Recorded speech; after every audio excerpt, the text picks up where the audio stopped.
하는 걸 방해하지 않는 것이 교수의 역할이다 하는 거죠. 뭐 농담이지만 어느 정도 전 거기에 핵심이 들어있다고 봅니다. 농담이 아니라 진담같이 진담으로 받아야 될 것 같은 생각도 드는데요. 네.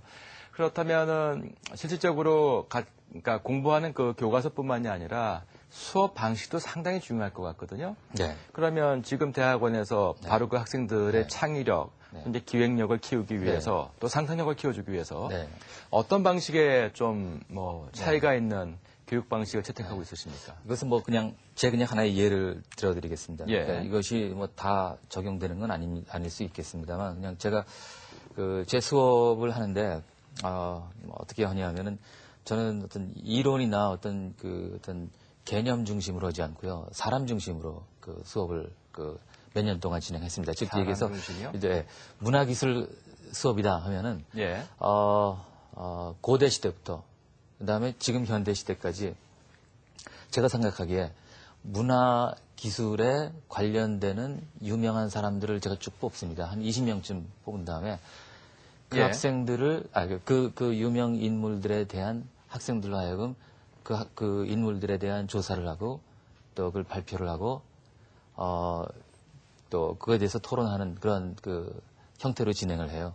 그 20명 중에 대표적인 분들 몇 분만 좀 말씀해 주시죠. 우선 뭐 예를 들면은 버트란드 러셀 예. 같은 그 수학자이자 또 철학자이자 또 그 인권 운동가 버트란드 러셀도 있고 가장 이제 최근의 경우에는 우리 이어령 선생님 같은 분도 계시고요. 예. 그래서 꼭 해외 인물만이 아니고 이제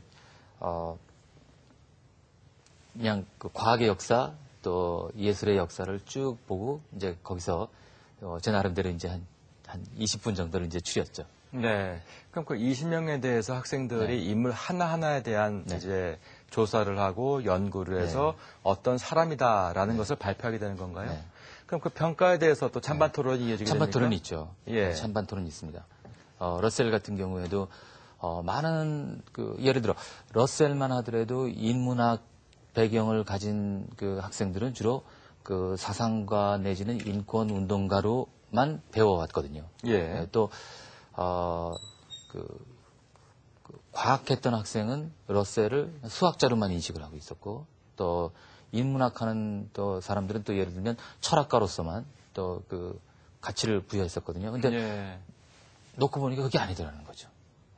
교수님께서 말씀하셨던 그 컬처럴 테크놀로지와 관련하여서 결국 그 테크놀로지는 그 디지털 기술을 얘기하고 있는 것이라는 느낌을 이제 받게 되는데요. 네, 네. 만약에 그렇다라고 하면 네. 이제 오늘날 그 급변하고 있는 네. 아주 빠른 속도로 발전하고 있는 그 디지털에 대한 이해도 필요하지 않겠습니까? 네. 그 부분에 대한 어떤 그 교육은 어떻게 이루어지고 있는지요? 디지털도 역시 마찬가지인 것 같아요. 디지털도 분명히 디지털 자체의 어떤 그 문화적인 측면도 있고요.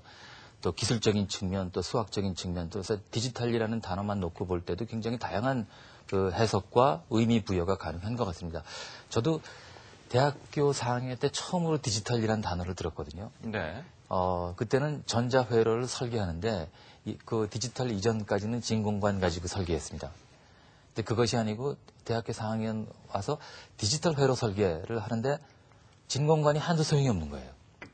그러니까 모든 게 뭐 조그만 이런 칩 가지고 설계가 되고, 저는 그때 깜짝 놀랐고, 야, 이게 그 진공관에 기반한 아날로그 기술과 또 이게 디지털 기술과는 굉장히 틀린 것이구나 하는 걸 그때 처음으로 이제 느꼈고요. 네.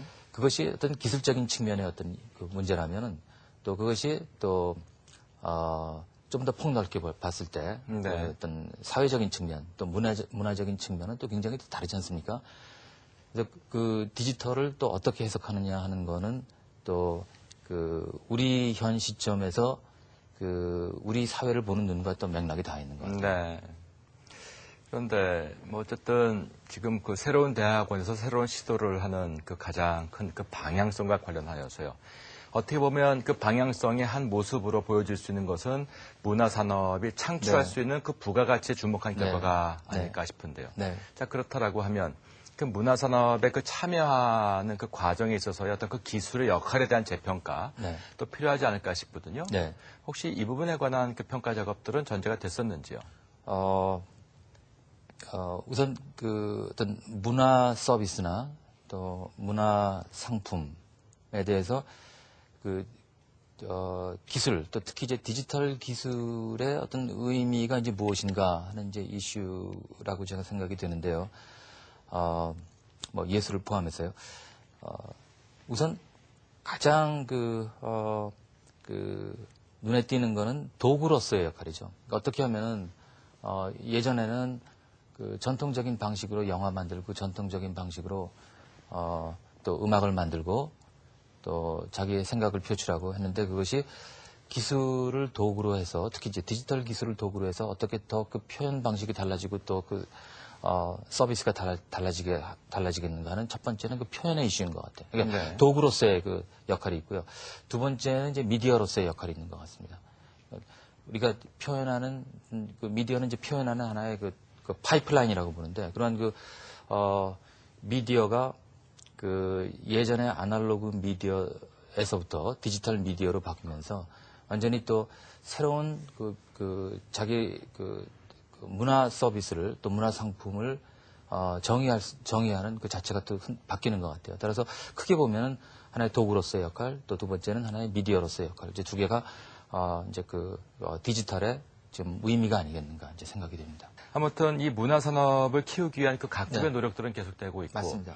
특히 미국에서는 이 문화, 특히 이제 그 서비스 산업에 한 내용으로 이제 많은 노력들을 하고 있지 않습니까? 그 네. 관련해서 MIT에서도 이 미디어랩과 네. 관련된 그 많은 노력들이 이루어지고 있는데 네. 그 교수님께서 이 계기를 통해서 네. 어떻게 감명을 받은 또 일이 있으셨다고요?